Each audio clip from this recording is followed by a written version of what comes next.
That's fine. Yeah. Welcome, friends, to this sixth webinar in our webinar series on media response to crises, which began on 9th December, and today is the sixth webinar in the series. Today's topic is evidence-based reporting and storytelling, journalism in the digital age. And we have two very, very distinguished speakers for the day. One very accomplished educator and another very respected and distinguished journalist from our state. So without taking any further of your time, I'll invite our Honorable President, Press Club Kolkata, to deliver his welcome address. Mr. Snyasi Sur, sir. Thank you, Dr. Pandey. Welcome to all our panelists, esteemed panelists, and all our participants. In a winter morning, I welcome you here for being on this platform. Yes, especially I begin with the participants. Without your participation, no effort can be fulfilled. So I welcome you, and I think you will continue to be with us, taking this journey together. We are there for a purpose, and as I always say, that somewhere in the world, somebody is making an effort as far as resource mobilization and as far as contributing their times. So unless and until you are here and you get benefited and you take away certain things to follow up in your practical life, this effort remains unfulfilled. So I now welcome Professor Dr. Surbhi Dahiya, the head of English Journalism course in Indian Institute of Mass Communication, New Delhi. She is she has a career combination of both as a practicing journalist. She worked in Tribune and one of the finest media educators of contemporary time in our country. Obviously, Dr. Pandey will give a full introduction, which is something great to know, but I'm not repeating. I am reposing confidence that she is representing both the sides, practice side as well as academic side. Academic side has also has seen a lot of changes as far as this kind of development communication is concerned, and also the practical side has also seen changes. So she will be able to address the both. And then we have Suvojit Bagchi, one of the finest journalists of this contemporary time. I have full faith in him. He has worked in Language Daily. He has worked in television. He has worked in radio in BBC. And also, he was bureau chief of the Hindu in Kolkata. And he has also worked in Chhattisgarh in LWE areas. So he has seen many facets of real journalism, the realities where the story generates. And I don't dare to welcome Ms. Sucharita Bordhan of UNICEF. We all know that this has not been possible without her effort and active participation, engagement. But I always try to commit to development, commitment in communication, commitment for what she does, doing it for the best. So for this, we are here. She will be able to tell you the perspective of this entire 13-part webinar. I also welcome our moderator, Dr. Umashankar Pandey, who has also had a fine blending of the both, practicing journalism as well as media education. He has made a name in international media education. She is there as a country ambassador of several international media researchers and educators fora. And before I hand it over back to Dr. Pandey, I'll say only one word: evidence-based journalism and storytelling. I think these are the finest areas, the core competence areas of journalism, not only today, for all the days the journalism has passed through and all the days to come. Evidence-based journalism. What we see, we need to report. Now, seeing and reporting, recording and presenting, narrating, this has to be based by material facts. We talk about objectivity in journalism, fairness and balance in journalism. Unless and until we are able to take the evidence and present it to the viewer, listener, and audience, the readers, we will not be able to earn the credibility. So the evidence has to be seen, has to be recorded, has to be processed, has to be fine-tuned and presented. We cannot present raw data. We cannot present all the pictures. But firstly, it has to be observed, it has to be recorded, it has to be processed, and it has to be communicated. That means the most important part needs to be communicated. So once we are able to communicate based on evidences, people will trust us more. And I think journalism of the present days require this trust, which we should try to do it. And then storytelling. This is the most interesting part of modern journalism.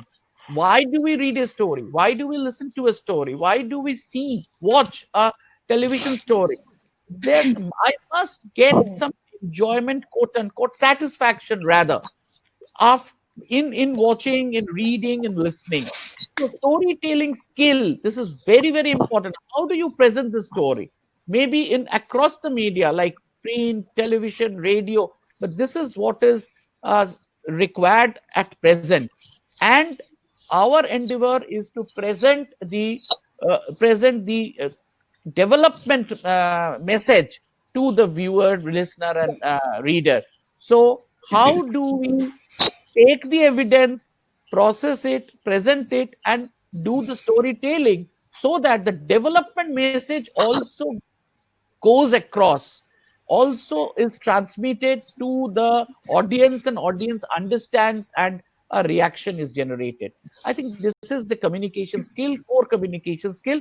I am very happy to have a very, very eminent panelist today, again from with a background of practical journalism and media education, and also hardcore media professional, so that we will be enriched. And I think we all will take away certain things, and not only take away, we'll practice it in our daily lives of our work, and we will be a better communication with the following of development as our core area, our commitment, and this evidence journalism and storytelling as our skill. So with this, I hand it over back to Dr. Pandey for continuing of this. Thank you very much. Thank you so much, sir, and thank you for your inputs. Always in the welcome address, there is so much, academic input and so much of food for thought from Snehashish, sir. Thank you again, sir. On behalf of the organizers, I'm delighted to report that we've had 300 participants. From Snehashish, sir. Thank you again, sir. On behalf of the organizers, delighted to report that we've had 300 participants. Sir, can you mute yourself? Yeah. We have about 300 participants present in this today's session. About 300 participants present in this today's session.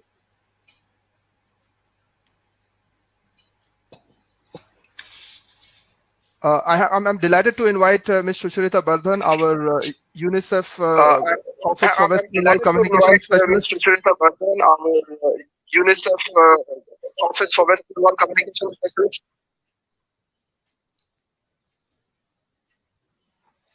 Is somebody's audio on? If you can just mute your audio. So it's because of her inputs, and it is because of her planning, her deciding to have this in this format, and at every stage she has been the one who has made this webinar possible in this particular format. So I'm delighted to invite Ms. Sucharita Bardhan, Communication Specialist, UNICEF Office for West Bengal, to introduce today's theme. Thank you very much, Dr. Umashankar Pandey, popularly known as USP, and I will refer to him as USP, has been the USP for this initiative too. And thank you also to Mr. Snehashish Shur, whom I will refer to as Snehashish Da. He has been a mentor to many of us. And a very good morning to Professor Surbhi Dahiya. We have had the opportunity to work before when I was in Rajasthan. And good morning also to Mr. Suvojit Bagchi. This is the first time, but we've known each other and heard, I think, about each other from our common friends. And this kind of a webinar, a 13-part webinar with so much of enthusiasm, would not have been possible if we did not have you, dear participants, and we can see the numbers increasing, which itself is very rewarding. It tells us that yes, we are on the right track and that probably we need to do a little more of this kind. Evidence-based reporting and then storytelling too, but evidence-based reporting, Snehashishta has already mentioned, but I do need to bring it also in the context of social development issues. And today, while we will be deliberating, we'd like to hear a little more from our speakers, because for quite some time, and when we're referring to evidence-based reporting, of course, we are also reaching out to our media students, but remembering that we are also going to be able to use the documented piece that we will share on YouTube, maybe with district media and junior level media representatives who join the profession. Evidence-based reporting, what constitutes evidence-based reporting? What are the ways in which evidences may be collected, interpreted, and used for reporting is very critical for our entire discourse. Because when we have been part of many such trainings, and I'm sure you have as well, we've had to demystify what constitutes evidences, what can be used as evidences, beyond, of course, the numbers, facts, statistics, data journalism, something that we've been also looking at recently. But outside of that, what is it, how is it that we can make our reporting more robust, more scientific, more responsible, so that we can fall back on facts, are very critical to us. And since I have not been a practicing journalist, but I've been living in with journalists for more than 9-10 years now, if I can say, with all my colleagues who have been in the media, and we've been together, both media educators and journalists, and together we've been deliberating on how best to reach out to reporters, especially the young ones and students, on what is storytelling and why is storytelling important. Why is it that we have to always talk about pitching your story well? Because like any other story, a story on a toilet or a child's health, or maybe agriculture, how can it be made more interesting? How do we enhance the emotive appeal of that particular story? And more so, if you ask me from my experience, on issues such as health and education and nutrition and water sanitation, hygiene and policy, which otherwise are not so glamorous, if I can say, quote unquote, but are so important, so integral to development. And therefore, we need to be able to be more responsible. How best to be responsible than to have both the evidences and as well as being able to do the storytelling. So I think it's about marrying these concepts well, and we would like to hear from our very eminent speakers. I will come back later on some of the insights we will collect. But thank you very much, USP, once again, and thank you, dear participants, for being with us. I can see the numbers increasing, and it's so heartening, so heartening. Thank you. Thank you so much, Ms. Bardhan, for your inputs. It's always so nice to hear someone who is working on the ground and who has this kind of vision for journalism educators and journalism professionals, and also our journalism students. Thank you very much for your support. I'm delighted to welcome our speakers for the day, and it's my duty to although Professor Surbhi Dahiya is well known, it's my duty to formally introduce her to our more than 300 participants today. Professor Surbhi Dahiya Nibhalla is right now Professor and Course Director in the Department of English Journalism at the Indian Institute of Mass Communication, which is, as all of us know, is a body under the Ministry of Information and Broadcasting, Government of India. She is also a former editor of the journal Communicator, which is brought out from IIMC. She started her career as a correspondent with the Tribune 20 years ago, and later she shifted to academics. She holds a PhD degree in media studies and a dual master's degree in mass communication and technology from Hisar, and she's also an MBA in human resources. She's a gold medalist in her graduation. She was the Susi Scholar from India for the study of United States Institutes in the 2017, and she did this at Ohio University during that period, and was certified by the United States State Department. She was also elected as the liaison chair for academy and industry by the South Asian Communication Association in Chicago, where she participated in the 2017 AEGMC conference. She was invited delegate for roundtable workshops conducted by ESRC and ICSSR on social media research in January 2015 in London. She chaired a number of sessions and presented a large number of papers nationally and internationally. She was a UNESCO panelist on safety of journalists in Montreal and paper presenter at IMCR at Canada in July 2015, AMIC in Dubai in June 2015, at the World Press Freedom Day Finland in May 2016, at the Journalism Education section of IMCR in Leicester in 2016, and so many other places.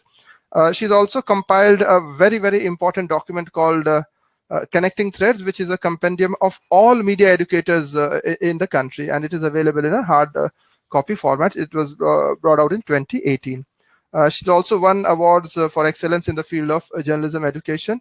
So we are delighted to have Professor Dr. Surbhi Dahiya with us this morning. It's all yours now.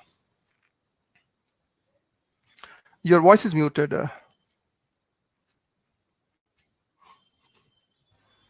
Very good morning to all the students, to all the faculty members. I would first like to thank the organizers, Professor Sneha Sir, Sucharita, and USP. And I would also like to welcome my fellow speaker, Mr. Suvojit.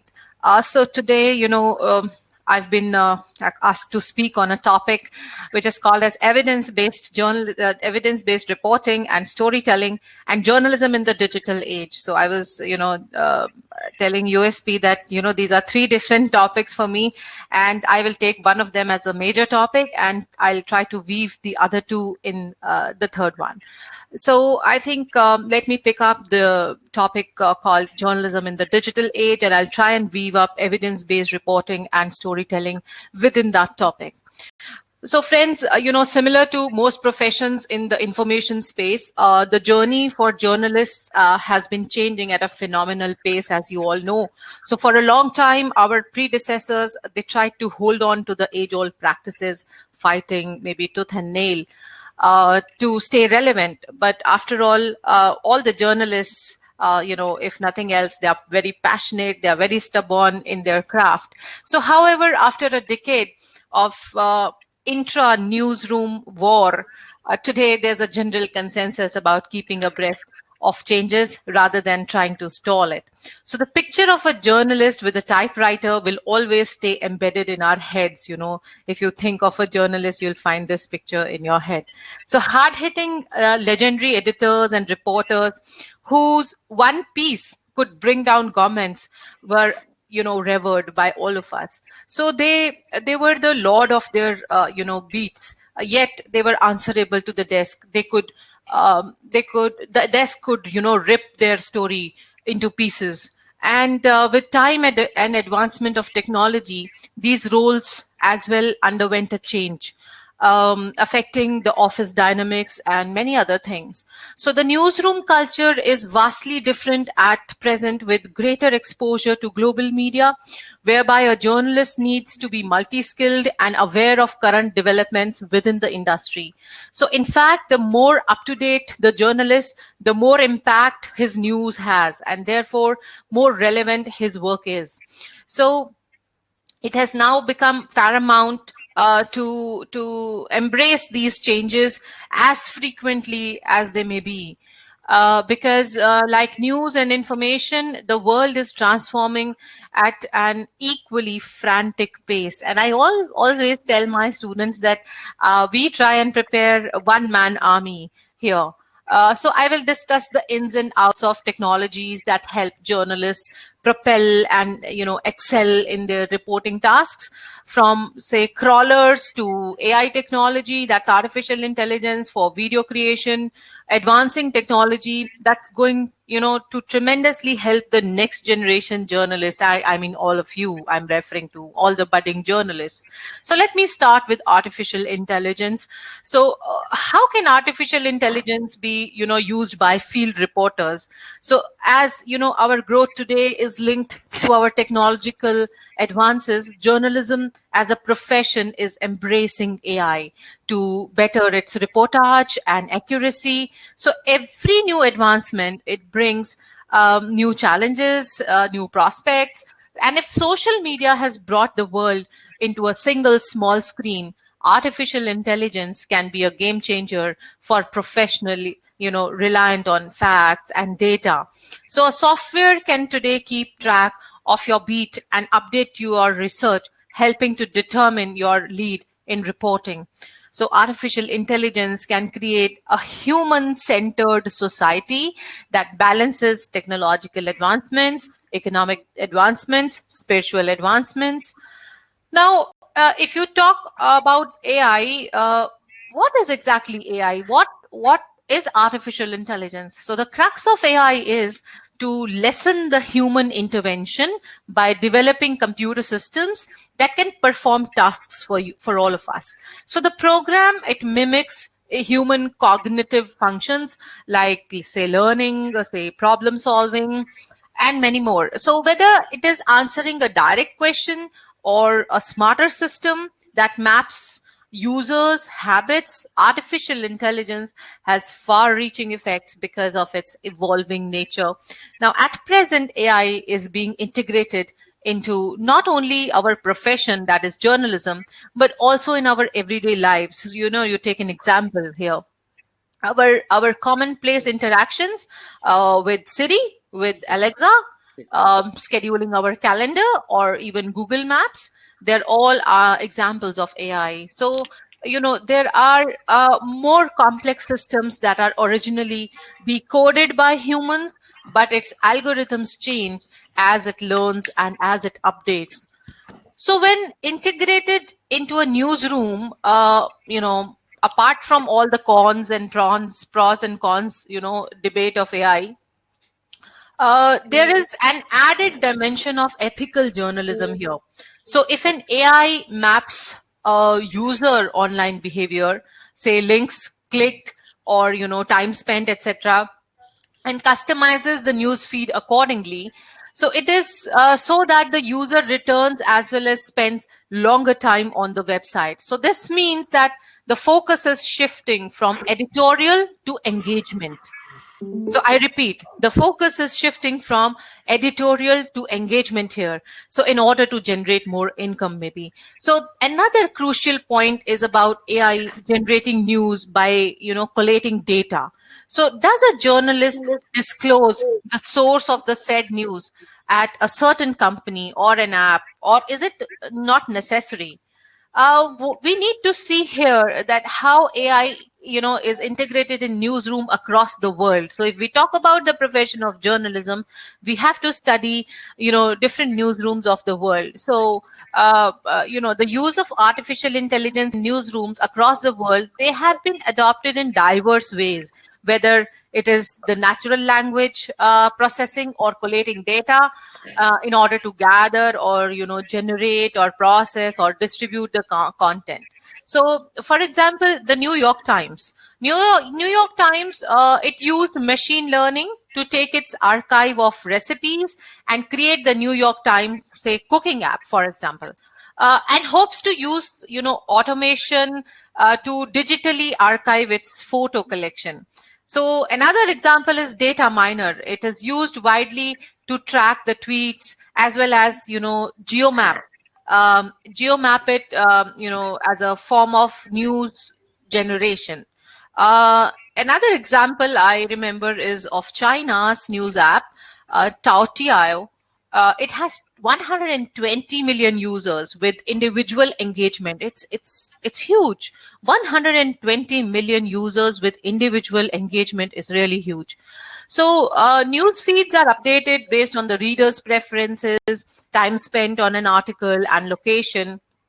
In the UK, a service called James, if you search that, it's a UK-based service. It's called as James. So it's being developed by the Times and Sunday Times, which will help learn about individual preferences and automatically personalize each edition in terms of format, in terms of size, time, and in terms of, say, frequency. So this another example, I think, could be of this Swiss newspaper, News Untersetzung, that's called as NZZ. It is also developing AI algorithms that are not optimized for clicks, but to uphold journalistic standards. So that is something very, very interesting, that here AI algorithms are not being optimized for clicks. They are just being upholded for journalistic standards. So this was about AI in the newsrooms, but if you also talk about AI in video editing, because now we are on all the digital platforms and many of the organizations, they have digital first newspapers and videos. So AI is also used in video editing, which is very, very important. So the process of the video editing isn't new, and each editor possibly has 10 ways of cutting it, each story. So each time deciding on an innovative way how to tell a story. So I would like to bring in the element of storytelling here. So this is where the editorial judgment lies, basically. So innovation is not undertaken for the sake of it, but because the story demands a very unique way of storytelling. Many of the tasks are, repetitive, understanding background sound, playing the video, etc., that a machine can do. And it does not require human intervention each time. So the artificial intelligence platform can begin learning from the review process itself. And as we make it, changes in it, you have to start its journey by teaching, say, a few tasks to the machine, and then it keeps getting better at what it does. So this artificial intelligence and video editing and storytelling, it can all be weaved in, one. So how, if we talk about artificial intelligence, the next question that comes to our mind is that how AI can add value to the news generation. So one has to remember that the cornerstone of journalism is great storytelling and, ground reportage and the evidence-based reportage. So only with original on-ground stories can a journalist make a difference to his or her profession and to the society. But I remember that a journalist, I joined the Tribune in 2000, and I had a very, very close friend of mine. So I remember that journalist shared his experience with me once, and he said that he was in Afghanistan in 2001 on a front line between, say, Nadran Alliance and the Taliban at that time. So Nadran Alliance was the force headed by Commander Ahmad Shah Massoud, who fought the Russians first and then the Taliban later. So for decades, successfully blocking the Taliban ingress into the north, where, the majority of population was Tajakis. So the Taliban primarily, consisted of Pashtuns. So after a month of standoff and the both sides eyeballing each other, the battle was finally unfolding, and journalists were standing right outside Kunduz. There was an area called Kunduz. So the last remaining stronghold of the Taliban in northern Afghanistan. So at that time, the place where they were stationed. So two big mountains protected them from the direct line of fire from Taliban. So this mountain on both the sides opened, into a large valley controlled on each side by Taliban as well as the Northern Alliance. So a few days, before this, the US B-52 bombers, they started making stories and, aided by CIA's laser guidance. On the ground, they started targeted, bombardments. So many of the Taliban positions were in the heart of the city, right inside the civilian population areas. So this offered Taliban protection from the US bombers and gave sleepless nights to people who had to bomb these positions. So now the battle started, unfolding, and the troops, they began to march towards Kunduz. So journos, were in a dangerous place at that time. So many of them decided to move back to, safety, at night. And this place was called, what was it called? Talokan. Yeah, this place was called as Talokan. So they moved away from that area of action on a promise from one of their sources in the Northern Alliance that in the morning they would be given access to Kunduz, and if everything looked okay. So next morning at 11 a.m. they were live from Kunduz. So that day they were live on air continuously for almost 4 hours as history was unfolding in front of their eyes. So this was the last stronghold of the Taliban in that north. So in the midst of, high adrenaline, I would say, dangerous and intense reporting, how can artificial intelligence help a reporter? So it can't take over this story. Artificial intelligence cannot take over this story from the ground. But what my point here is that what AI can do is something very different. So while, you are a reporter, while being a reporter on the field, we recognize that the story is unfolding on the ground in front of all of us. But at the same time, we are far removed from the whole of the world. So we don't know what answers people are seeking. So the anchors from the studios are sometimes that voice, but in good journalistic networks, the anchor is usually a seasoned reporter who has traveled in these places for decades and now is back at the base managing the coverage. So, they will know what to ask, but that may not always be possible. So here, artificial intelligence can play the role in keeping the reporter ahead. So it's a tool informing the reporter about the narratives of the reportage circulating globally, what aspects of the story people have shown interest in, and what is happening in the other area of the war, etc. That is the role of AI. So this perspective can be a boon to the reporters on ground, cut off from the rest. So, AI, it helps journalists preempt the answers to many questions. So you may be the biggest icon in the industry, but you will have to continue to turn your attention to the story that is being told from places that may be difficult to access. So when I hear things like machines will take over writing, I know for a fact that it's not possible, because evidence-based journalism is the base for your story, for a good story for the society.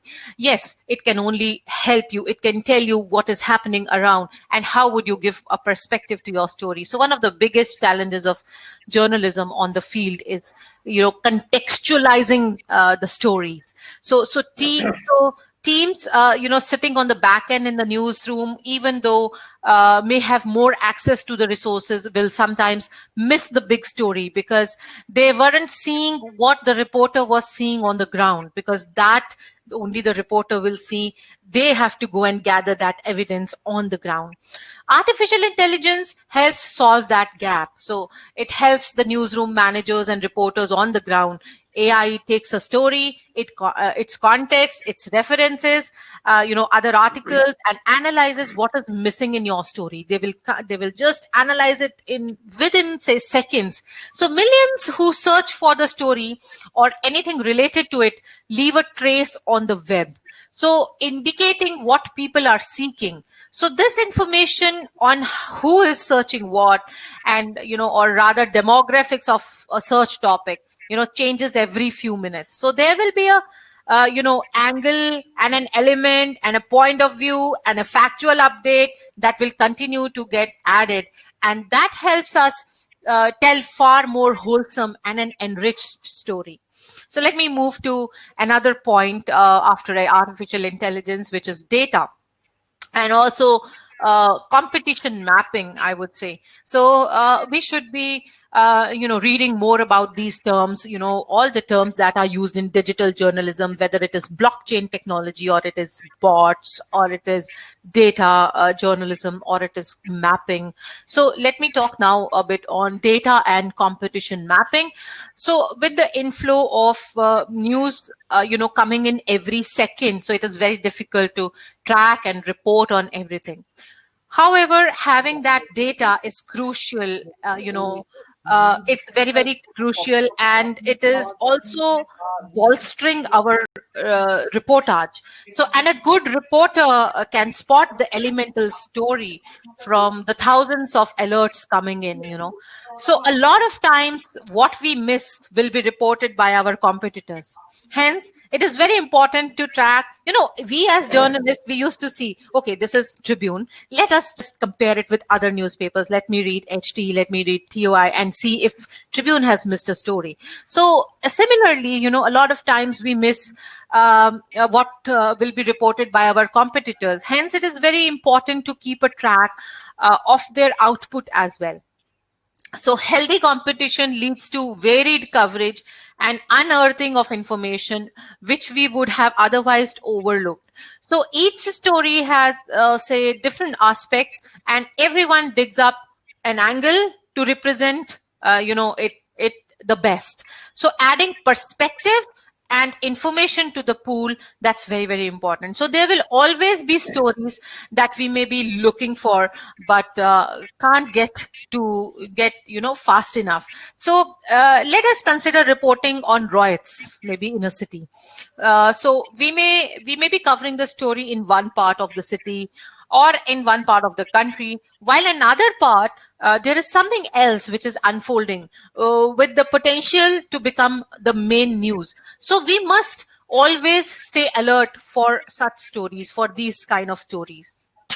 So an instance I remember, of my times is one of my friends, he went to Sri Lanka in 2004. Let me talk about tsunami. So he was covering tsunami, and there was this group of 3-4 youngsters, 2 of my friends, and 2 of the reporters from some other newspaper. So the devastation was so brutal that they had stories of tens of thousands that lost their loved ones, and especially children being the worst hit.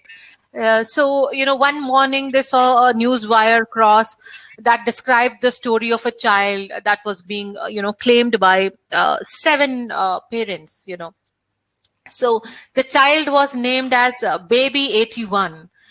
So it was named as per the number of babies brought to that hospital.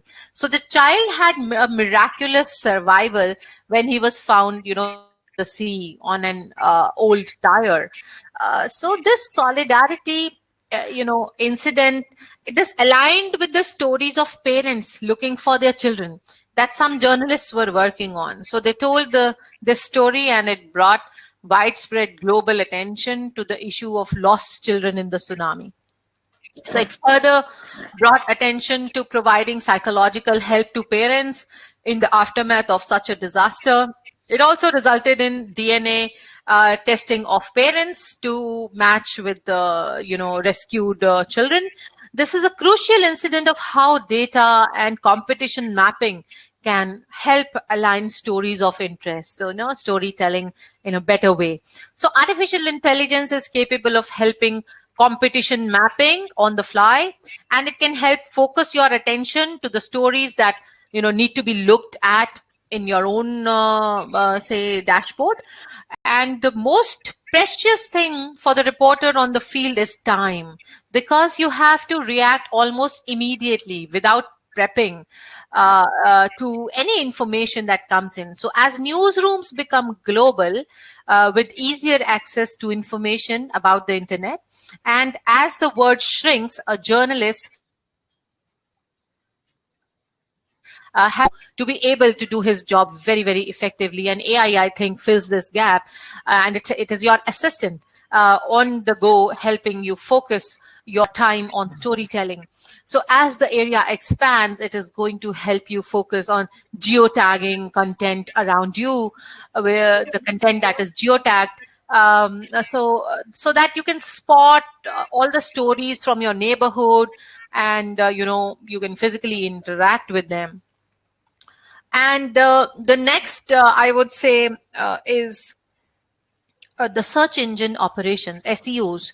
So if you track SEOs as an editor, if you use, tracking SEOs As an editorial skill, I'm talking about journalism professions. So I'm always also talking about the editorial skills. So if you track SEOs as an editorial skill, it's very, very important, because there was a time in the digital news telling, storytelling, when, the writers would write a story and, put an image to it. So post this, the digital team would take over the story and optimize its tags so that the story is found on the World Wide Web.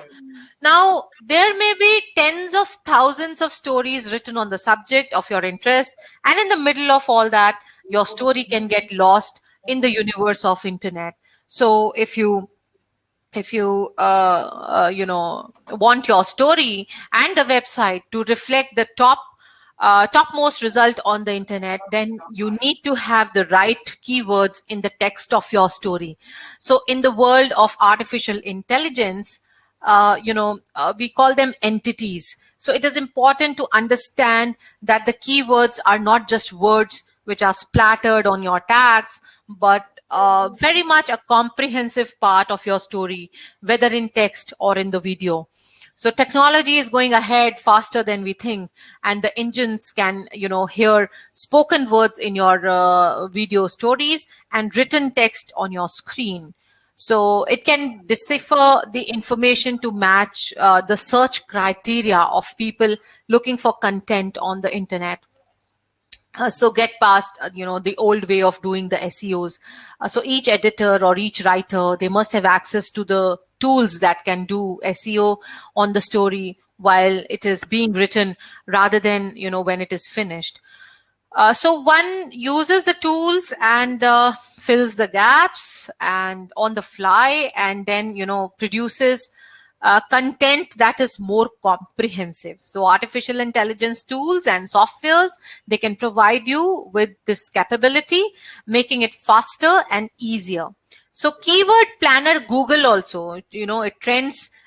These trends can keep you, spotting the important words or phrases being used by the users in their search or in their stories they are reading. But an AI-based content generation system should have these keywords already integrated in the copy. That is very, very important. So this was about, artificial intelligence and SEOs and data and evidence-based story and storytelling and competition mapping. And storytelling, through video, it has become a very, very integral part of our discipline. So although, textual stories still manage to hold their own, giving us a perspective that, 1 minute video cannot. Yet, in this fast-paced world where everyone is crunched for time, videos are the need of the hour. So they are very informative and attractive and, presenting facts that would have otherwise been, dubbed very boringly. So in a nutshell, videos have a greater impact on human mind than a mere text piece. I see it daily. My son, he's a great technology lover, I would say, and every day he would, before sleeping, he would show me at least 3, 4, 5 videos, which is the trend of the day. So almost all the news houses have realized and accepted the shift of audience towards the video for news consumption. I was recently interviewing some of the owners of the digital media organizations, and I talked to many of them, and many, big names like Siddharth Vardarajan and Govind Ethiraj and others. They all believe that, they are not going back to print. They have only the digital first copy, and then the major focus is on the videos. Even if you talk about Scoop Whoop, so other organizations like this, they heavily believe on videos, video for news consumption. But there's a whole lot of process behind making videos, including the skill-based expertise as well. So the nuances of say language and the twists and turns of the story that a human being is able to provide, a machine which will not be able to do that ever. Similarly, handling video is even more complex. The subtle juxtaposition of images and a sound mixing and structure of the video will always be a complex process, determined by aesthetics of the human mind. But there are also multiple repetitive tasks that need to be outsourced to machines. So machines can do it faster and better and deliver it back for review. So the review helps the machine learn whatever it needed to fix. And over a period of time, the machine learns not to make that same mistake again. So let us say that, a text story has been written and, video around that story has already arrived in your system. So the artificial intelligence platform is capable of delivering a script based on your text story, along with images that will go with the script of your story. So it is also able to identify interview clips assigned with the text quotes you may have included in your text story. So the text of getting them all in a line is now done. And, with this is where the human comes in to review the work of the algorithm. So besides the AI, besides the machine learning, besides data, it is the human being who has to come for the review of the work of that algorithm. And the review process is now, resting on a leaner mode. It's on a, I would say, learning mode, learning how the humans make changes on the system. After enough usage of the system, the machine, begins to get better at its tasks. So it also learns how to handle audio levels, like when the natural sound needs to be higher or, it needs to be lower. It also puts on the name suppers or location bugs or, information crawlers on the story. So if each of these tasks had to be done manually, it would take a video editor much, much longer. So the repetitive tasks are handled on a cloud platform, as all of us know, with commands. And we don't need to download these files or to our in-house computers. So the cloud platforms, they do not crash or they do not hang. So, when one server goes down, it moves to the task to another server. So the workload is more, it will increase the number of servers, and at other times it would optimize the usage of servers. So thus the whole process of video creation becomes very time and cost effective. So I would say that, AI and ML together have the ability to make the job of a journalist easier and empowering. So at the moment, in order to complete, on multiple mediums, one is struggling to stay relevant within a small space and span of time. And AI should be able to bring a cohesiveness and ease of doing a comprehensive story without going crazy on a, manual treadmill. Professor Dahiya, can we pause the thought, now, and then we come back after Mr. Bagchi's derivation? I'll just wind up in 1 or 2 minutes. Give me just 2 minutes. Then, another technology, because we're talking about journalism in the digital age. So another technology is about the blockchain journalism. So, every industry we ever created that required transformation, evolution and creation to sustain its functionality. And blockchain technology has come very handy in this. I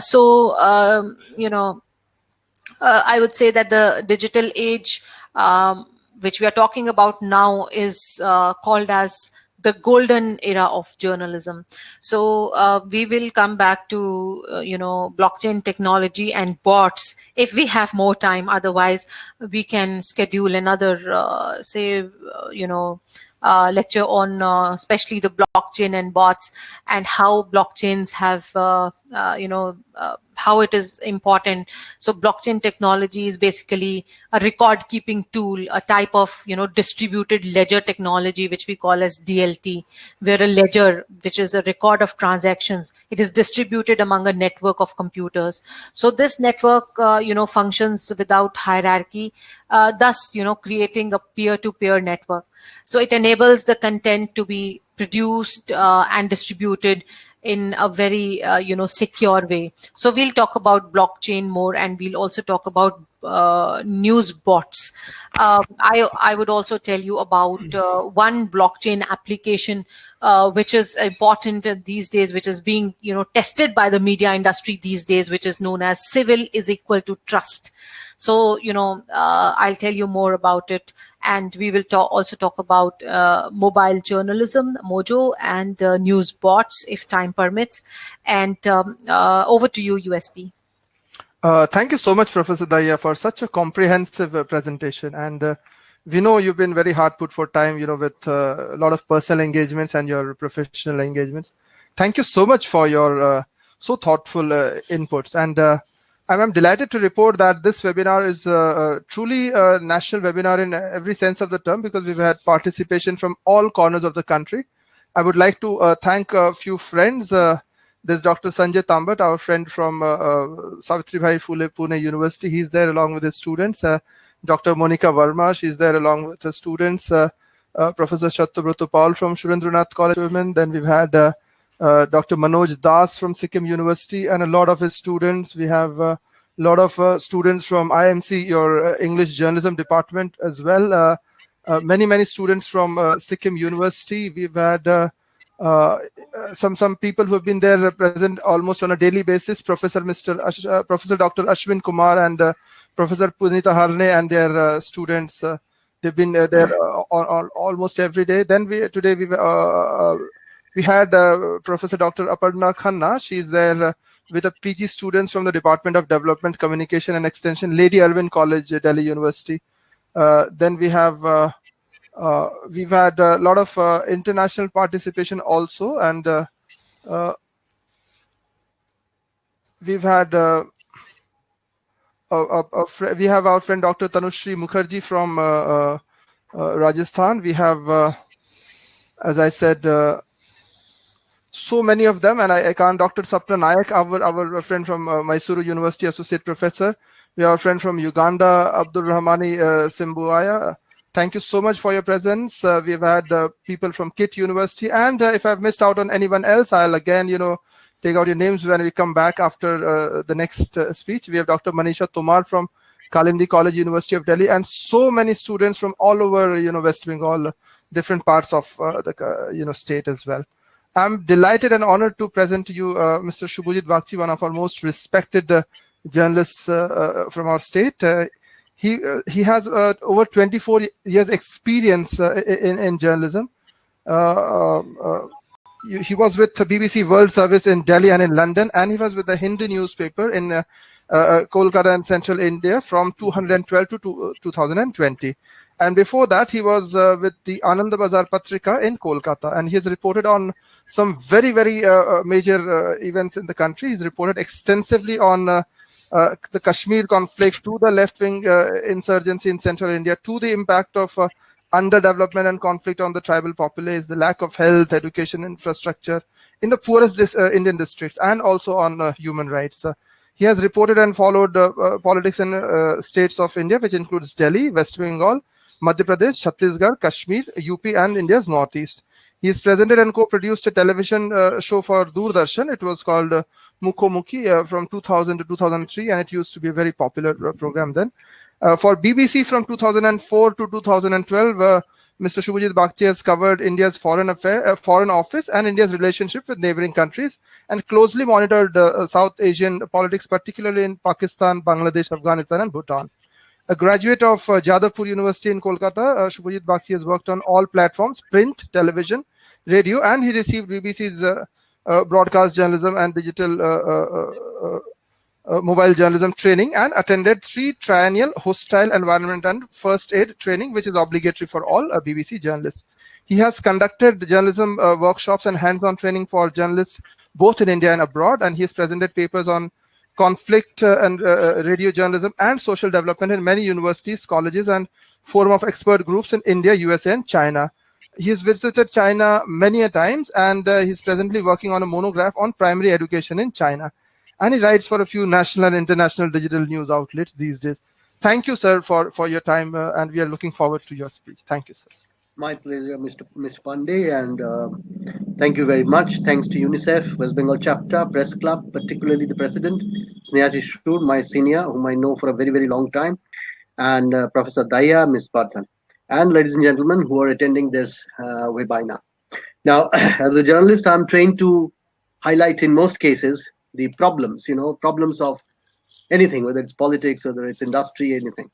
So I will try to highlight few problems which I am facing, problems with journalists of, I think, my generation, who started quite 25 years back, and in the age group of 50, and still maybe another 10, 12 years to go professionally, we are facing. We have started working in the print, we still worked in the print, and now we are switching to digital. Now, the problems that we are facing, basically, and this is part of, actually, I'm not digressing from what our topic is, which is evidence-based reporting and storytelling in journalism in the digital age. It is all about digital age that I'm going to talk about.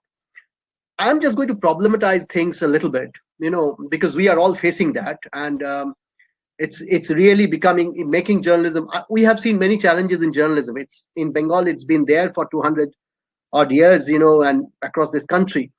And in these 200 years, journalism has seen a lot of problems. But what we are now seeing is such a serious threat to serious journalism that we just, or at least I just can't deny it. One major problem that we see actually,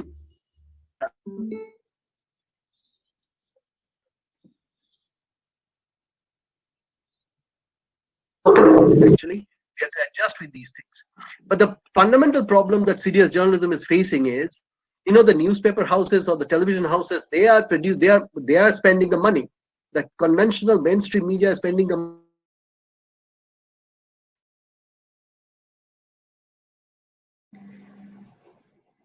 Suvojit, you're breaking in between.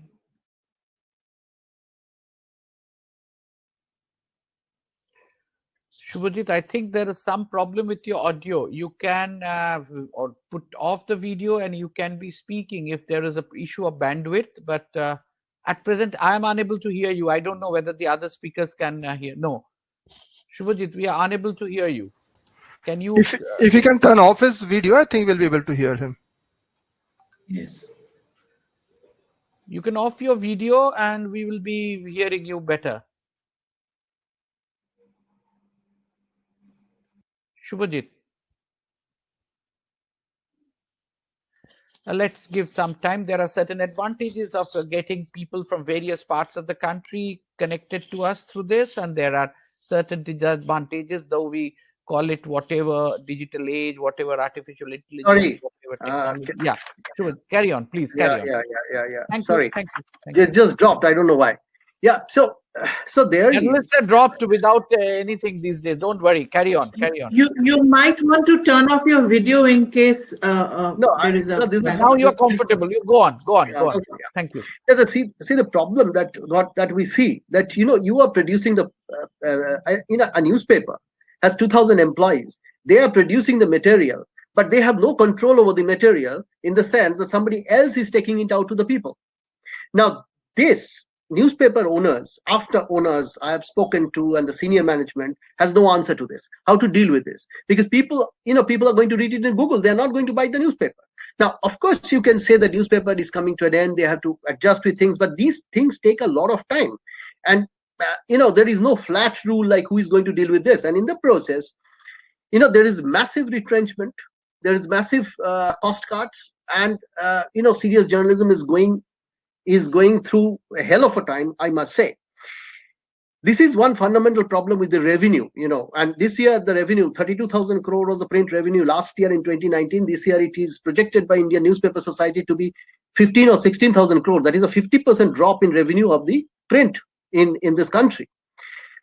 That is the situation, actual situation. So journalism and serious journalism, print still does, I believe, the serious most journalism, Now, the problem is another thing that, digital journalism, when we talk all these, digital journalism and the social media led journalism is designed. And now there are a lot of books written on this, that they are designed to polarize people.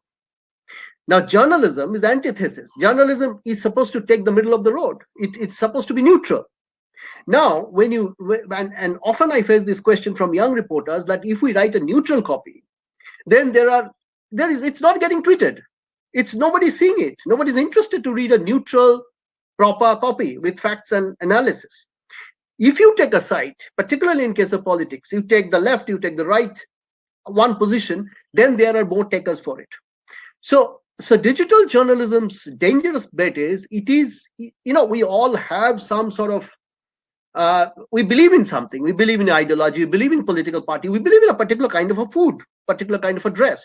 Now, but we are earlier, this middle of the road journalism, like, used to tell us that even if you are not interested in something, that is important. Today, people are only interested in what they read or what they want to read. So they will not tweet, or your neutral, middle of the road journalism, balanced journalism, has no takers, or less takers. Let's say less takers. You have, if you support one political party, one political ideology, one political film actor, one cricketer, then you are going to get millions of likes. But if you're going to give a comprehensive picture about cricket and not one cricketer, you're not going to get much takers for that. So this is a major problem. The other issue of this technology driven journalism is, and this is particularly well highlighted, and Economist is a magazine which has been following this, these challenges or these clashes between technology and journalism. It has to merge, and it is merging, but the challenges are enormous, and they almost in every issue they write on this. And I follow very diligently all the articles, and I am just quoting here from one article which was in November 4th, Economist published, and there they have written, and this was just after the 2016 election in America when Donald Trump won, and there they said, and I'm quoting now from Economist, that robots or bots generated 1 out of every 5 political messages posted on Twitter in America's presidential campaign last year. What does it mean? 1/5 of 5 years back, 1/5 of messages which we think are generated by human beings are actually not generated by human beings. They are generated by artificial intelligence. They're generated by robots and other technologies. So if you think you write an excellent article and then you can promote it through Twitter, it's not going to happen, because you are competing with robots who will always produce more. You are competing with artificial intelligence. Of course, there is merger, which Ms. Bardhan was talking about. There has to be merger, there has to be overlaps, but this will take time, because at this point, we are competing. We are producing something and competing with artificial intelligence. We are in a kind of a competition with it, which we have to merge. And how we are going to do, we can talk about it, but it would become complex. The other problem that the serious journalism is facing is, again, I quote from Economist, and this is the issue of January 27th, 2018. And this is on fake news, slightly longer quote, but I find it an absolutely fantastic quote from, not a quote, paragraph on an article on fake news. They say, Economist says, that in the future, fake news put together with the aid of artificial intelligence will be so realistic that even the best resourced and most professional news organization will be very hard pressed to tell the difference between the real and the made up sort. Official websites and social media accounts will become increasingly vulnerable to hackers who may be able not only to provoke stock market crashes and riots, but even contrive crises between countries that may induce them to go to war with each other. And now there are examples when countries are going to war with each other driven by fake news. So, news industry, while we talk about challenges and everything, and, in some way, what we see that, the small newspapers, do you think the small newspapers which still write for the people, when the prices of food grains go up, these newspapers, is there a noise? Is it okay? Can you hear me? It's perfect. Okay. So the small newspapers, we talk about artificial intelligence, we talk about many things, but tell me, I mean, in this country, there are thousands and thousands of, these small newspapers which actually cater to the villagers, to the people. And how can they access these kind of things? How they reach out to the people? If they are thrown out of the market, how they reach out to the people? This is a crisis today of not even newspapers like, let's say, Anandabazar Patrika. These are not small newspapers. These are big newspapers, one of the top newspapers in the country. Even they can't compete. Of course, they cannot compete with Google. They cannot compete with Facebook. So when it's Google, Facebook driven journalism, how it's going to tell us about what is happening in the village level? This is my fundamental concern about today's journalism. That it is, and the model of digital journalism. If you look at the model of digital journalism, it is like 20 people at the center in the mega cities, sitting in Bombay or Delhi and Calcutta, and they are looking. I mean, they are just producing it. They are just recycling the material. From various sources. There is no ground level reporting in case of digital. It is still the print which has got maximum number of reporters on ground, and the print cannot compete because its product is not taken out to the audience, to the reader, by them. They are not taking it out. It's Google taking it out, and they're just producing the material. It is something like this, that I am cooking the biryani, and I am spending all the money to cook the food, and it's the Swiggy which is making the money, because the Swiggy is carrying the biryani to somebody else and they are making the money. I am getting nothing. It is exactly a situation like that. And how in a situation like that, newspapers in this country, serious journalism in this country, I mean, forget newspaper, it could be digital also. I mean, how the small papers are going to, or small media outlets are going to combat this situations, because what we call FANG, that is Facebook, Amazon, Apple, Netflix, and Google, 5 organizations now have the turnover, which if they would have been a country, it would have been the 6th in GDP. In terms of GDP, it's the 6th country. These 5% controlling the entire media space in the world. Now you may say that we have to adjust with this. Now I understand we have to adjust with this. Of course we have to adjust with this. And my answer to this is always go more micro level, which they cannot reach. And more detailed journalism, more grassroots level journalism, more micro journalism. But end of the day, if you have to take it out to the people, those tools you are not going to control, and you are never ever going to control. There is no way, because the kind of investment that you got to do with this kind of journalism. So in a way, I am challenging this mode of journalism while also cooperating with this journalism. And I know if I have to survive for another 10 years, I have to cooperate with this form of journalism. But at the same time, as a journalist, I'm trained to ask this question: that how do we compete? How the small players and not small players, newspapers like Anandabazar Patrika even going to compete? They don't have an answer. Even Times of India may not have an answer in I think in another 3, 4, 5 years, because Times of India is nothing compared to these global behemoths.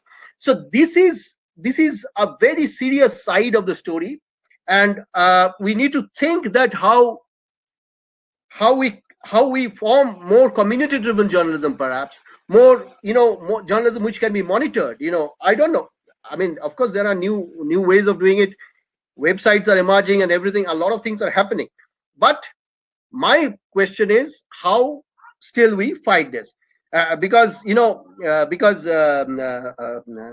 Sood has said initially that seeing and reporting for credibility. In most cases, these journalists, I mean, there is no question of seeing anymore. In the digital outlets, there's no question of seeing anymore. It is a 5 or 10 persons with the help of this technology, sitting somewhere in UK or USA. They are writing and reporting on South Asia. This is exactly what is happening. It was there earlier also, but at least there was some boots on ground. Now there are no boots on ground, and journalists are disappearing. This is a serious situation. The other issue, which has been highlighted by a lot of editors now, is about attention span, which has been constantly reducing, and how you hold that. Now, the first part that I said, we don't have an answer to that readily, but the second part we have an answer. Perhaps we have an answer how to hold the attention span, and that answer 2013 by none other than the first editor of Guardian newspaper, first woman editor of Guardian newspaper in its 200-year-old history, Catherine Viner. She said something which I am quoting. She said that today's journalism will have to do everything. And while saying that, she said it very interesting way. She said, Catherine Viner said, that the journalists have to combine the elite and the street and the tweet, she said. Then she argues that not gut or instinct, not gut instinct or data, but both. Journalists often write on basis of their gut or instinct and not on basis of data, right? She says you have to now do both. Then she says, not the phone or Twitter, but both. Then not neutral journalists or politicized journalists, but both. You have to do both. Not original reporting or verification, but both. Journalists have to be bloggers, journalists have to be activists, and researchers and readers. So basically she says that there is no concept of a print journalist or a TV journalist or a radio journalist, etc. It has all rolled into one. In 2013, she was saying this, and now we can see it in India. Everyone is looking for multimedia journalists. So what is now? Well, at my age, I'm now thinking, what should I learn to be in this market space for another 10, 15 years? Now, the question, the point, what I understand is, there are certain stories which you have to think that how one story, do you need to write a long format article for that? So when you see what we do, when we get a story, we rush for it. I think the editors and the reporters need to sit down and talk that what is the best treatment for this story. Do we first need a print version, a short print version, maybe a short print version for Twitter and then a long print version? Then we need a short video, or we need an audio podcast, or we need audio. What we need for that to treat that story, it is no more that only print or only television or only audio. It is a combination of everything. Now that is the fundamental. So every story has to be treated differently and in multiple ways, and this digital ecosystem is an evolving. This is where I'm talking about cooperation with the digital. That is that we have to cooperate, and we have to kind of we have to see that what is the best treatment and how to boost that story on the digital outlets, because again, we cannot challenge Facebook, we cannot challenge Google. We have to work with them.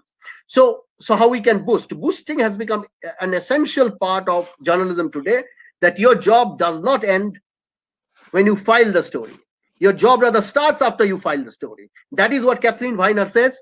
We have moved from fixed to fluid. As in, newspaper was fixed. Once you have done with it, published it, it is fixed. You can't change it. We have moved to a fluid, to a time which is fluid. You once you file the story, it is out on the digital space. Then you see the experts started commenting on it, and there are new inputs on it. And then you may find that there is a new story emerging out of it.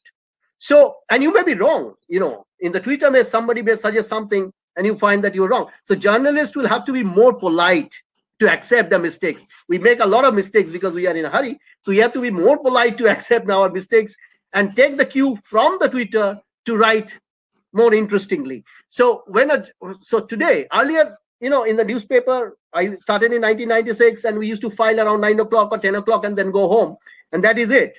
And now, once you file the story, your job starts. You start checking the Twitter, you start checking the reaction, etc., and you continue to change the story. So we move from the fixed to the fluid. Incidentally, one thing has not changed, thankfully, and that is storytelling, the core of storytelling, which is what was defined by Aristotle, the Greek philosopher and writer, in his book, The Poetics, and the Sanskrit poets as well. They said the same thing, nearly the same thing. That is, the story has a structure. Whether you make a film, whether you write a play, or you write a story, long or short, everything has a structure. Structure in the sense it has a beginning, it has a middle, and then there's the ending. So if you think of a film, it has a beginning, middle, and ending. Unless you are like Jean-Luc Godard, the French filmmaker, who said there is a beginning, middle, and end, but not in the same order. So we cannot do that experiment in the kind of writing stories unless you are Salman Rushdie or somebody like that writing a journalistic story or Amitabh Ghosh. Unless you are that, you can't do that. But there is a structure which has not changed. There is a linear structure which we need to follow. So this is the basic storytelling which remains unchanged, and all stories have that. Like in Twitter, you write 3 sentences. It has a beginning, it has a middle, it has an end.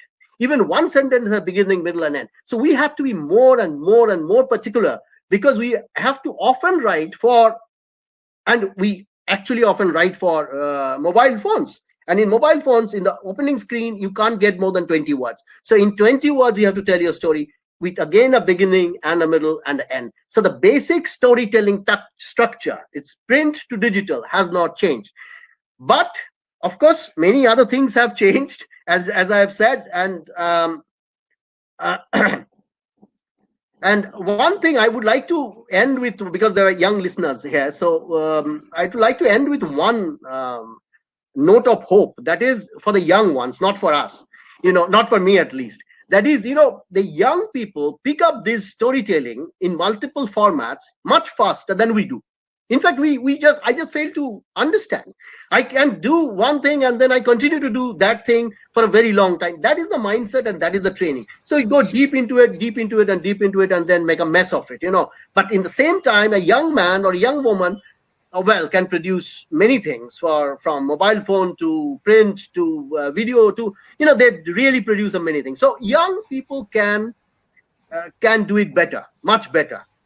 We need to take their help to produce what we produce. And I think that is how we're going to come together. And digital at this point, though we do not have an answer, how do we counter this tsunami of digital, as it is continuously evolving as of now, and it will continue to evolve, I think, for next few years or decades. So we don't have an answer to that. But what we know is that the basic storytelling remains the same, and the format, we have to continuously experience and experiment with the format, and also align with this drone technology and the data and machine learning, artificial intelligence, which Ms. Bardhan has spoken extensively. So we have to align with that as much possible. So that's it. I'm open to questions. Thank you very much.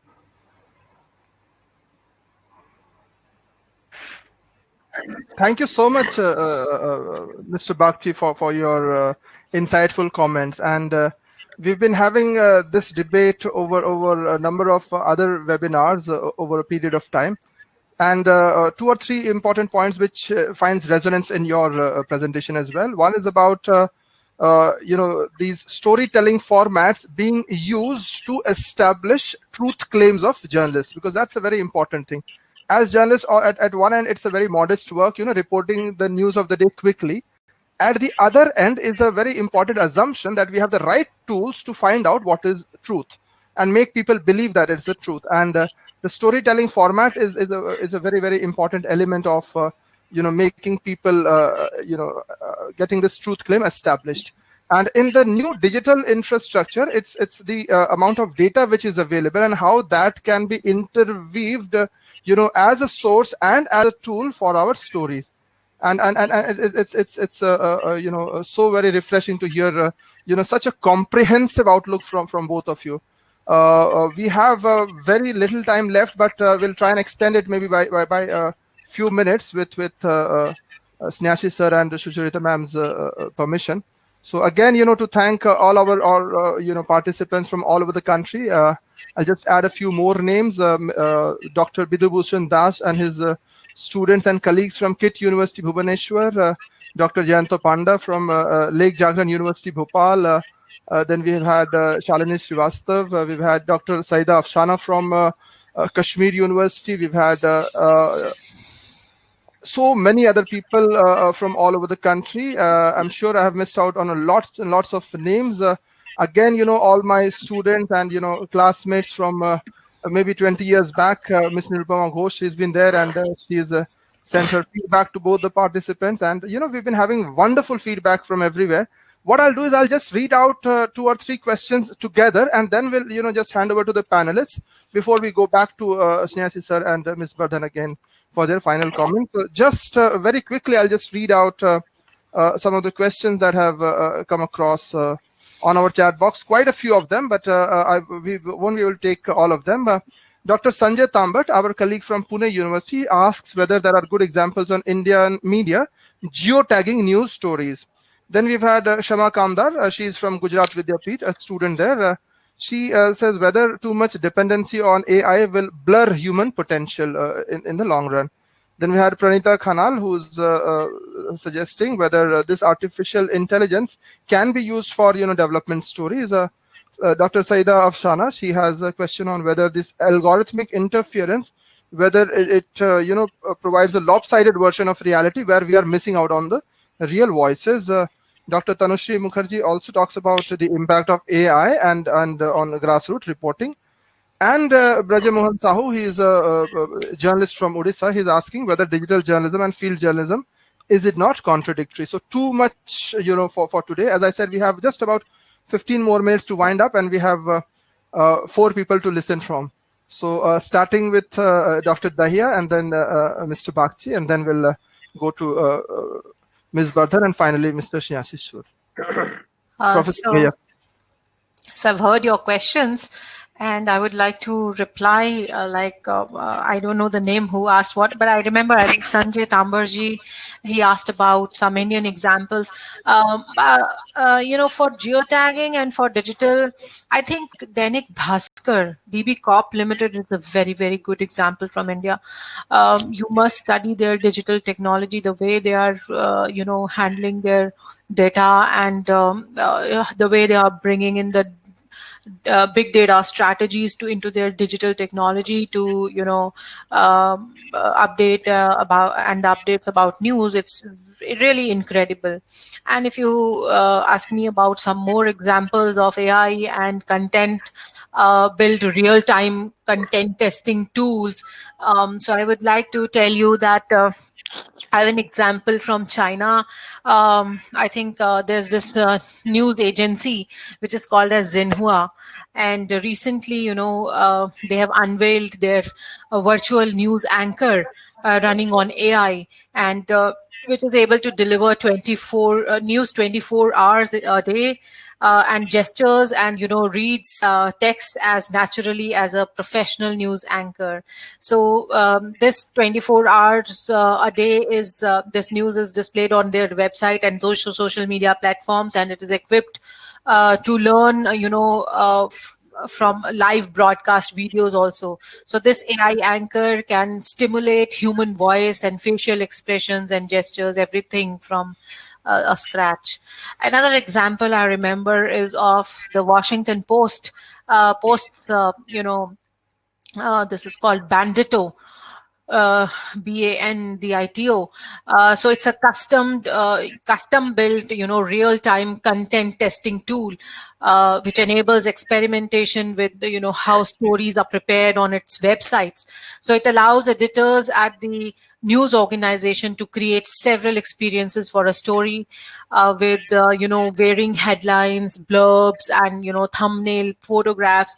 So once the stories are live, it automatically identifies the best performing versions and displaying it more frequently to the consumers while making appropriate improvements to the rest of the stories. So these are the 2 examples that I have just recalled. And in the Indian context, I would say Dainik Bhaskar. What was the other question, Uma? Any other question? I think, please unmute yourself. I think we have addressed most of it. I think right. We can leave it at that. All right. Thank you. Mr. Bagchi, things on whether artificial intelligence has impacted development journalism, or field reporting is impacted by these technologies. Yeah, I just take this one question, the last one, and then maybe talk about everything briefly. That is, obviously what I spoke about that only, that that there is a clash between the digital and the field reporting, because the digital model is a low budget model in the sense that it is a 20 people model sitting in Delhi and getting contributors from across the country. Now these contributors, you don't have a control. You don't have editorial control over them, in the sense they are not your staff. There's a difference between having a staff and having a freelancer. So that is a very fundamental thing, that a staff is always scared of losing the job. End of the day, a freelancer is not. So the freelancer can bring in an angle which the local politician wants. Now, how sitting in Delhi you're going to cross-check that, especially during the time of the elections or in the critical time? So there is no answer to this, to the people who run the digital networks. I mean, how do you cross-check on ground? Of course, the editor can cross-check to an extent, an experienced editor sitting back in Delhi or New York.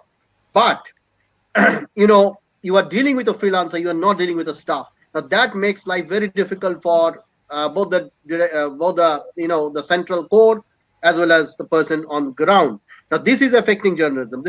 So there is a clash between, because the digital model is like that. It is like 10% sitting one place and the rest are all contributors. They're not staff. So there's a fundamental clash there.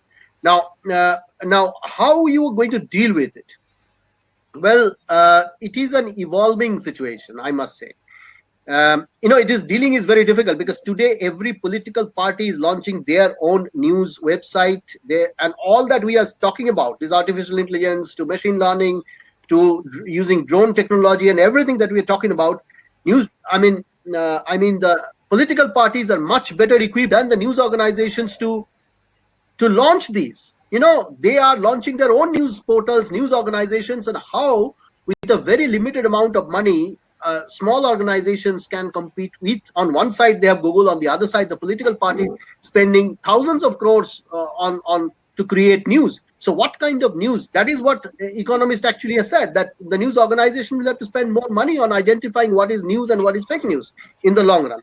So there is a definite contradiction between what is happening now.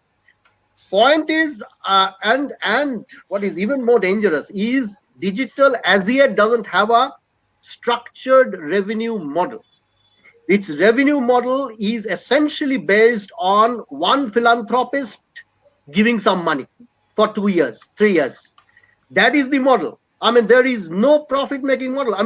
The only model that New York Times has done is, they have put the whole thing behind the paywall. Now, that is a model which people are trying in India, but failing. Whoever has done is not doing well. That's what they tell me. So what is the revenue model? And that is a question which has been often asked. Is news any more productive? At one point in time, people used to come to this business because it was a productive thing.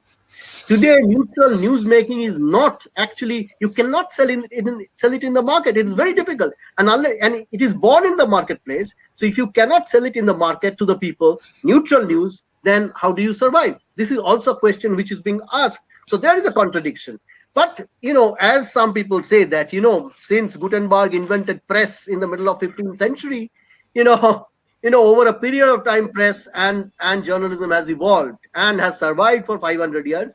So they may survive. So that's all I can say. But at this point, there's a contradiction. Let's see how we kind of, adjust and readjust with that contradiction. Thank you.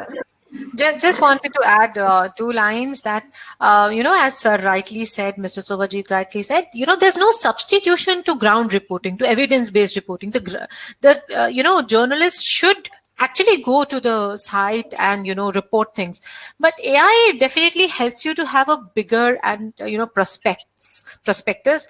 They will tell you what additional things are going on in the world. So I would always suggest that, use both. Rely on your ground reporting, but also check with AI whatever is available and happening right now. You will get 10 more things that, you could add an angle to your news. That is why artificial intelligence is very, very important. And secondly, I would say that, in all the media organizations, like Sir also said that, print suffered a loss. So during the pandemic itself, print industry suffered a loss of 4,500 crores. But let me tell you, students, that print is not dead in India. So even if 1 or 2 print organizations are shutting down, that doesn't mean that print is dead in India, because another 10 years, take it from me, that the news barons, the news owners, they would like to continue the print with their digital siblings. But print is giving them even better revenue than the digital ones.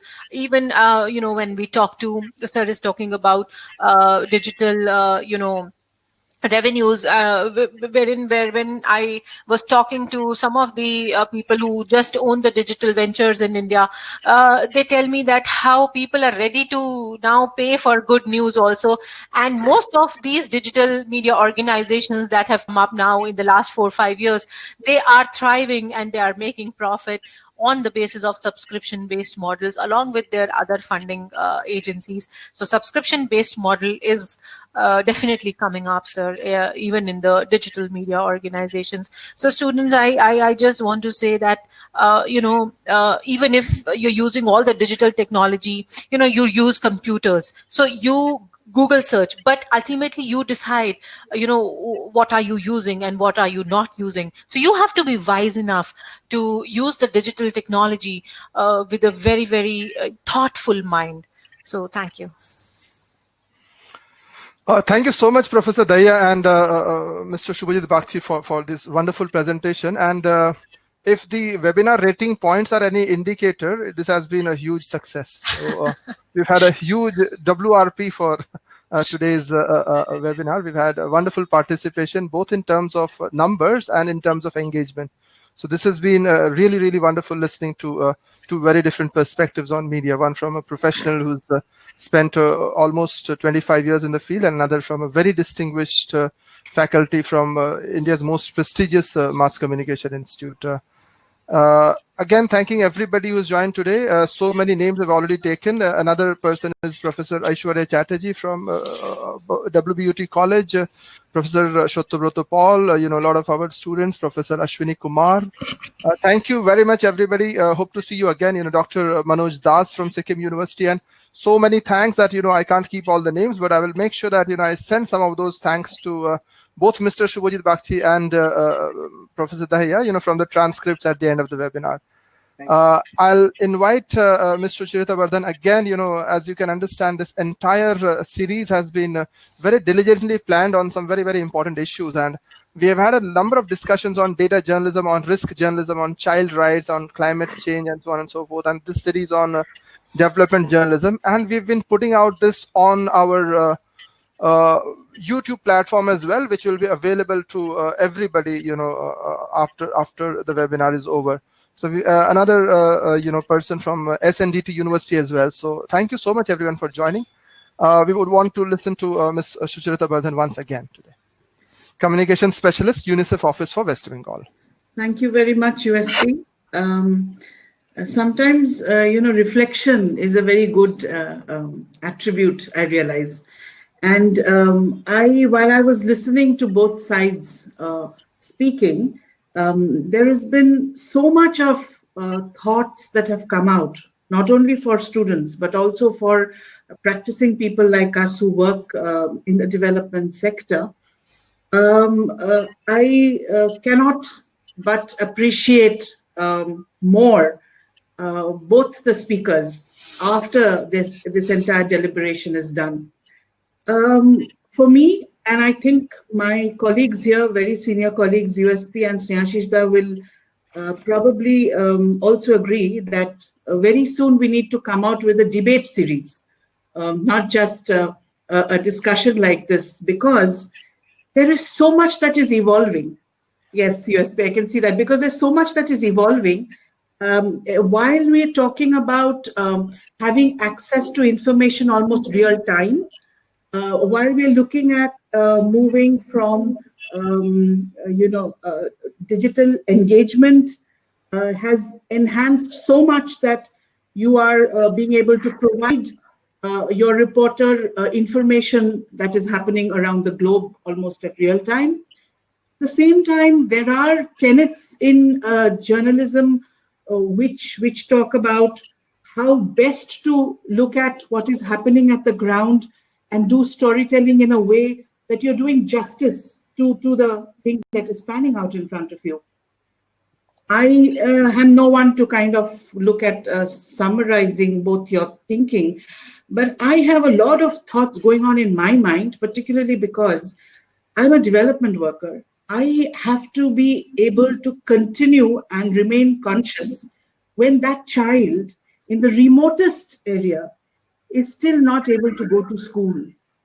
Maybe because she's burdened with sibling care, or her parents are set out to get her married soon, or a boy child who is also being forced, in my experience in Rajasthan, who's equally being forced towards early marriage, or the burden of the family income, of course, as well as other services, health services, other services.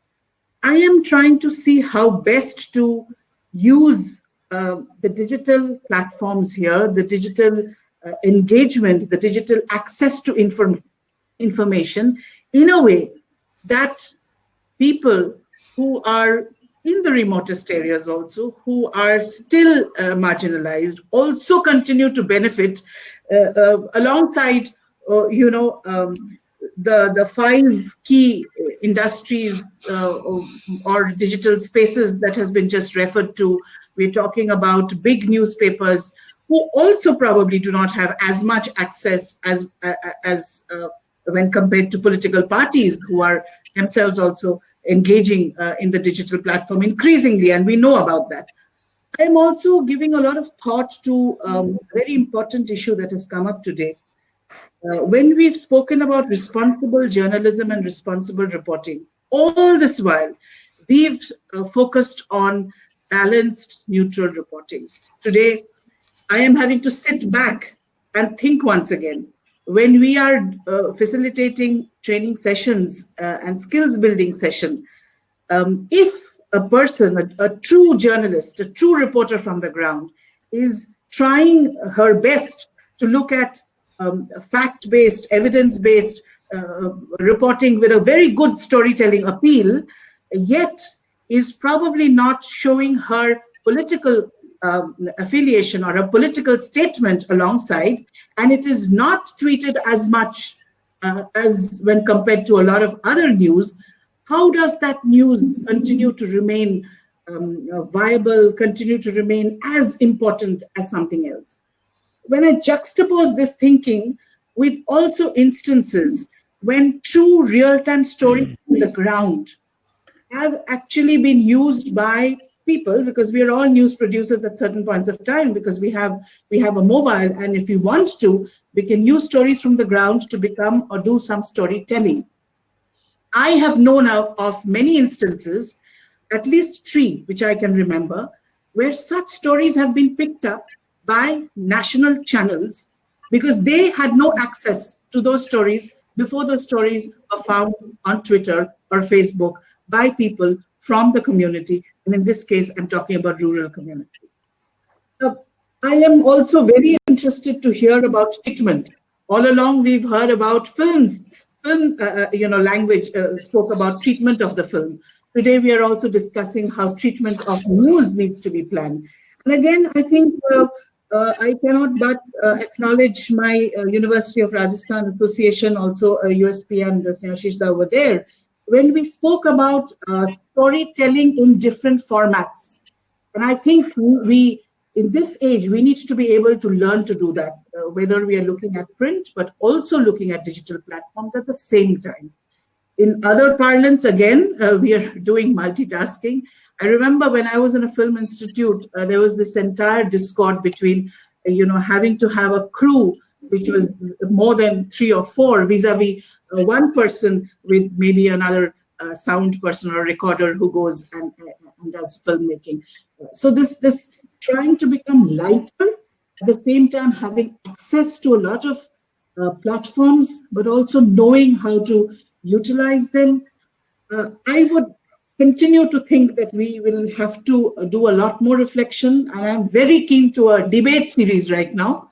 I don't know how much support we will receive, but I think that is very important in order to kind of establish some of the thinking that has gone around with it. And I can see USP all smile, so I'm assuming that we are into it.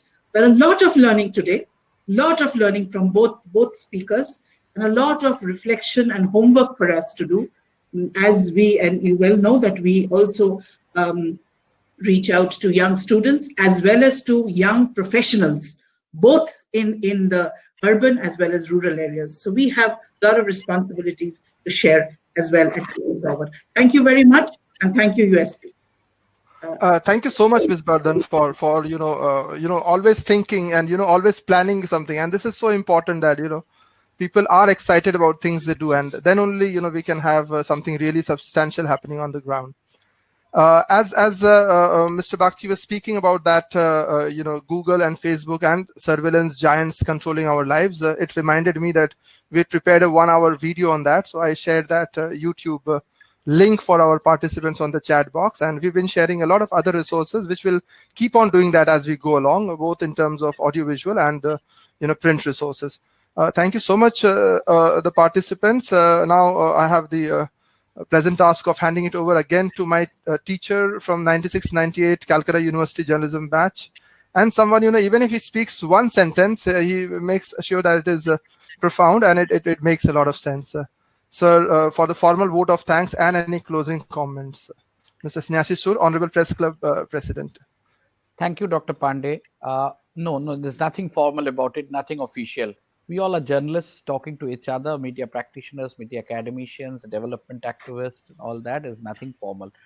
We introspect. Yes, sometimes Dr. Pandey says something about me that I think that in a digital platform, I'm listening to my own condolence meeting or a webinar like that. Something for my condolence meeting also. Don't exhaust everything, so that when you organize, I wish you to organize a big condolence webinar, and then people will say that all these have been said earlier. अरे आपका दुश्मन के condolence meeting हो sir. चलिए, ठीक है. So the thing is, there is a purpose that I have said that I'm not going to extend my formal thanks. It has been a learning process for me, who has spent formidable years in journalism. I'm very happy that some upcoming things have been surfaced in this discussion, and we need to address them. We need to learn. On one side, when we saw calculator, it was not very common when we were kids. So somebody were calculating. We were, we were in the age of mental sums. Some of my friends were very good in doing mental sums very quickly. So we thought that they were better intelligent. Then the calculators came, and now you go to a shopping place, daily market, and you hardly see anybody, the shopkeeper calculating mentally. He will just take the help of either the computerized billing system or a calculator, if anything, if there is nothing else. So that doesn't make a difference. So how much you actually utilize this artificial intelligence and machine learning, or how much is it jeopardizing your actual work, which is journalism per se? This is a debate, and I think Sucharita has rightly mentioned that we need to take a call. And that is why this kind of discourses are being brought in. We don't want to go anything to a definite something. We would like the younger ones to take a call that how much will take the help. Yes, the Google searching, then other fact-checking networks and things like that will be of some help. We should be skilled to make use of them, but ultimately what I'm going to communicate will depend on me. Content is the king. Obviously, print has suffered. I am very happy to know that print will recover. The things are there.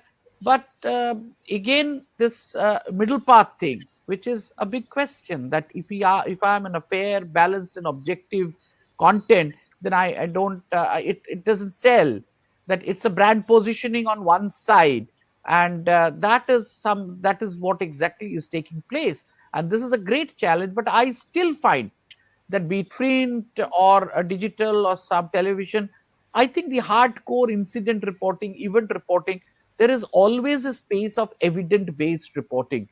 You see in the print, there are a lot of charts and graphics and statistics and data journalism on which Dr. Pandey is a specialist. So obviously, there is a scope on evidence-based journalism, I personally feel. And on the other side, how do we communicate and present the storytelling skills? Yes, the entire journalism field is under threat. Entire communication arena is changing. It is going to digital. somebody else in the pretext of journalism. Some stakeholders are disseminating news, fake news, in a much faster speed than the hardcore journalists. So there are activists who are just spreading the news which they like to be spread, and their rate of the geometrical progression growth rate is much higher than journalistic communication dissemination. And as we know that there is a gatekeeping role, there is an accountability of a formal media, but how far the accountability question is there? Yes, there are certain legal things. If you disseminate something, you will be caught under the law.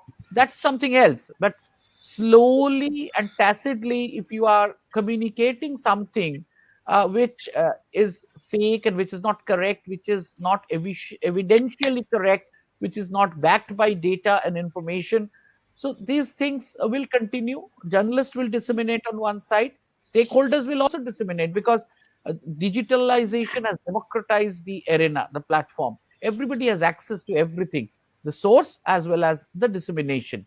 So there is a new challenge for journalists, and I'm very happy that all these new things have surfaced, and we need to address. Maybe we require, we need to find out and find out and reach out to a prescribed module that how to succeed, like the taxation networks and other things. I'm extremely happy the two eminent personalities have shared their thoughts, which they have, prepared. May not be formal preparations, but they've spoken from their hearts. But they're very clear about the challenges, about the situation which are surfacing. And I'm grateful to both the panelists that they have very seriously taken up this webinar, and they have added value to our discourses, which have increased our challenges. And let's see how individually or community wise we can face these challenges. Identification of problem is very, very important. If that is fine, that is perfect, then obviously finding the solution will be even better. So I thank you not only on behalf of the Press Club Kolkata, not only on behalf of the UNICEF, which is facilitating all these things to happen, not on behalf of our moderator. I thank all of you for seriously taking part. I think it is a professional commitment that we surface these challenges, we surface the thought process. When, as a journalist and media and an educators, we put our fingers that no, you are not doing this right, that is it, then we must see that there are three fingers pointing to us. That we also question ourselves, our platform is right, which side our platforms are going, and our nomenclatures and the arena and all these are being questioned, and our profession is questioned. I think the profession will succeed if the questions are being asked from within the profession and we try to find out a solution. I don't think there will be a clear-cut solution, but at least we need to address those, identify and address. I have been fascinated. I think the participants have also been fascinated by the areas of the data journalism and evidence-based journalism and artificial intelligence, machine learning. All these are equally important. And then finally, storytelling, finding your content, packaging our content. This has given, this has brought several questions which we personally address in a community. Thank you, Professor Dahiya. Thank you, Suvojit. Thank you, Dr. Pandey. Thank you, Ms. Sucharita Bardhan. And my heartfelt thanks to the participants. I always say that, yes, the speakers can come and take things seriously because they are being chosen for their commitment to the profession and their caliber and their capabilities. But unless and until you remain present, ask questions and take away certain things. And as Dr. Pandey said, on the sidelines of this webinar, we try to always provide you some other materials which may be relevant. We want you to give you a good package of takeaway because we are taking your time. The time is helpful to you, but these days none of us understand that this is helpful and beneficial to me. But since you have come here, you are coming here, so you should go back with pleasant mind that you are getting a good takeaway, good package. You see, that is what is called professional these days. We are trying to do it. We also, let me start while thanking. Let me start my welcome address for the next webinar. Let me welcome in advance to all the participants that please do join us. Without you, it's meaningless. The platform is, it's not actually effective. Please do come and support. We require your support. So please do come. Thank you, one and all. Thank you very much. So taking on from there, the next webinar is on 28th of December, same time, same place. It's on climate change, development perspectives and media's priorities. And we have three very, very distinguished panelists. We have Professor Manisha Pathak Shelat. She's a chair on Center for Development Management and Communication, MICA, Ahmedabad. We have Mr. Jayanto Basu, one of our senior most environmental journalists from Calcutta. And we have Mr. Simanchal Patnaik from Disaster Risk Reduction Office, the UNICEF Office for West Bengal. So looking forward to your joining us on Monday at 11 a.m. Thank you again for your participation today. I must also take this opportunity to thank three very important people working in the background. Our webinar coordinator, Shreya Dev, our IT coordinator, Mr. Devayan Bhaduri and Sanjali Ganguly, and our creative team headed by Mr. Shekhar Bajpai. Thank you, everybody, for your support. And while I wish you everybody a very, very Merry Christmas and, very nice holidays for you, we'll be working background to make sure that everything on Monday morning will be flawless for you. So thank you again, everybody, for your support. Thank you, everyone. Thank you. I'll take you. Thank you.